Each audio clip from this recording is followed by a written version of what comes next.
শুভ পয়লা বৈশাখ এখন কেন জানাচ্ছি?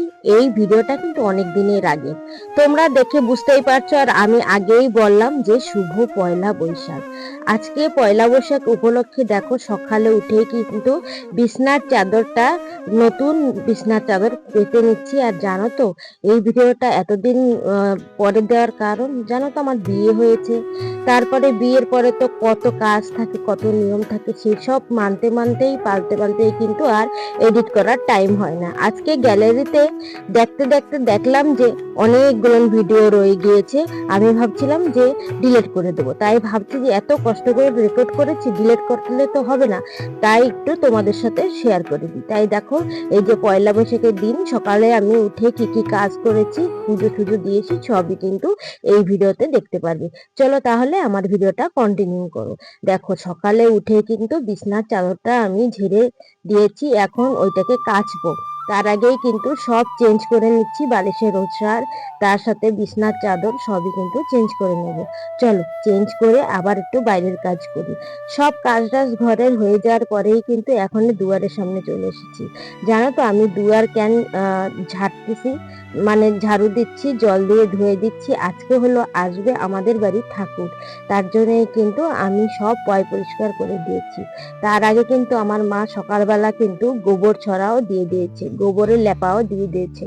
আর আমি কিন্তু এই দুয়ারের সামনেটা ভালো করে ধুয়ে নিচ্ছি, কারণ ঠাকুর আসবে, তার সাথে কিন্তু লোকজনও আসবে, তার জন্যই কিন্তু ধুয়ে দিচ্ছি। আর দেখো, এই যে এই ড্রেসটা নতুন পরেছি আজকে পয়লা বৈশাখের উপলক্ষে।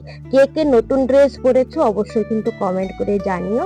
আমি তো জানি অবশ্যই বাঙালিরা পয়লা বৈশাখের নতুন ড্রেস পরেই পরে। পয়লা বৈশাখের দিন হলো আমার মা যাবে ঠাকুরের সাথে ঘুরতে, তাই আমার মাকে বলেছি যে তুমি পূজার সবকিছু গুছিয়ে যাও, আর আমি কিন্তু পুজো দিয়ে দেবো গুছিয়ে। তাই মা বললো হয়। তারপরে মা জল ঠল ভরে তার বাসন টাসন মেজে গিয়েছে, আর আমি খালি ফুল তুলেছি। ফুল তুলে এখন এই যে ঠাকুরকে স্নান করাবো আর ঠাকুরকে ভোগ নিবেদন দেবো, মানে পুজো দেব। সব নিয়ম মেনেই করছি। আর জানো তো, কৃষ্ণ ঠাকুর পূজা দিতে খুব ভালো লাগে, কৃষ্ণ হোক বা অন্য কিছু হোক, কিন্তু আমার কাছে না এই বাল গোপালকে পুজো দিতে দারুণ লাগে। আর কার কার বাড়ি বাল গোপাল আছে অবশ্যই কিন্তু কমেন্ট করে জানিও। আর কার কার বাল গোপাল ভালো লাগে সেটাও কিন্তু জানিও। এখন এই বাল গোপালকে স্নান করাবো, ঘি, মধু, দই, দুধ সবকিছু দিয়েই কিন্তু স্নান করাবো। তার আগেই দেখো চন্দন বেটে নিচ্ছি। চন্দন কিন্তু ফার্স্টেই ঠাকুরকে চন্দন দিয়ে মালিশ করিয়ে ভালো করে কিন্তু তারপরে ঘি, মধু এক এক করে কিন্তু সব লাগিয়ে দেবো। তোমরা বালগোপালকে কি দিয়ে চান করো অবশ্যই কিন্তু কমেন্ট করিও। আমি কিন্তু ঘি, মধু এইসব দিয়েই চান করাই। আর জানো তো, আমি তো বেশি দিন বাড়ি থাকি না, আর যখন বাড়ি থাকি তখন কিন্তু আমার পুজো দিতে খুব ভালো লাগে।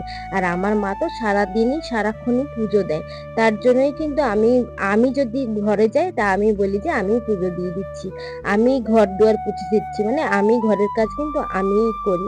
আর আমি মেয়ে মানুষ ভাই, মেয়ে মানুষ না করলে ঘরের কাজ আর কে করবে বলো তো। গোপালকে স্নান করিয়ে এই যে নতুন ড্রেসটা পরিয়ে দিয়েছি, এটা কিন্তু পয়লা বৈশাখের উপলক্ষেই এনেছিল আমার মা, আমি কিন্তু পরিয়ে দিলাম। আর এখন ভালো করে সাজিয়ে এখন বসিয়ে দেবো তার সিংহাসনে। আমি একটা সিংহাসন কিনবো কিনবো বলে ভাবতেছিলাম, কিন্তু হয়ই উঠে না জানো তো, কেনা আর হয়ই না। এই কিনবো সে কিনবো, আর কিন্তু হয় না। যদি ঠাকুর আবারও আমাকে দুই হাত খুলে দেয় তাহলে অবশ্যই কিন্তু আমি একটা ভালো জিনিস ঠাকুরকে কিনে দেবো। জানি না কবে দেবে, জানি না কবে হবে। এত ভিডিও করি, সবার কিন্তু অনেক আগে পৌঁছায় যাচ্ছে, আমার আগে চ্যানেল খুলে কিন্তু অনেক দূরে পৌঁছায় গেল, কিন্তু ভগবান জানি না আমাকে কিন্তু কিছুই দেয় না। কিছু দেয় না বলতে ভুল, সবই কিছু দেয়, কিন্তু আমি পারি না আর কি, আমার দ্বারাই হয় না, তাই আমারই ভুল, আর কেউরই ভুল না। দেখো, এই যে তরমুজটা আমি এনেছিলাম কালকে ঠাকুরকে দেবো বলে, তরমুজটা না কি ধরনের তরমুজ যে কেমন ছিল, তারপরে কিন্তু একটু ঠাকুরকে দিয়ে দিলাম। আর তার সাথে কিন্তু আমরাও খেয়েছি ঠাকুরের ভোগ। খালি তো আর ঠাকুরকে দিই না, সেটা কিন্তু আমরাও খাই ভোগ। ভোগ দিয়ে তো আর ভোগ ফেলায় না। আর ঠাকুরকে কোনোদিন খারাপ জিনিস দিতে নেই, সবসময় ভালো জিনিসই দিতে হয়। নিজে খারাপ খাওয়াস না, কিন্তু লোককে কখনো খারাপ জিনিস দিতে নেই। সেটাই শিক্ষিত আমরা, আর সেটাই শিক্ষা আমাদের। চলো তাহলে সুন্দর করে পুজো দিয়ে দিই। পুজো দেওয়ার পরেই কিন্তু আমাদের এইখানে ঠাকুর আসবে, সেই ভিডিওটা অবশ্যই দেব তোমাদের সাথে। কিন্তু এই ভিডিওটা অনেকটাই বড় হয়ে গিয়েছিল। এটা হলো 25 মিনিটের ভিডিও, আমি কেটে কুটে 5 মিনিটের ভিডিও করেছি। ভাবো যে কত ভিডিও কেটেছি আর কত স্পিডে আমি করছি। চলো আমি পুজো দিই আর তোমরা আমাকে কমেন্ট করে জানাও যে এই ভিডিওটা কেমন লাগলো। আবার কিন্তু নেক্সট ভিডিওতে আসবে আমাদের বাড়ি কি ঠাকুর এসেছে।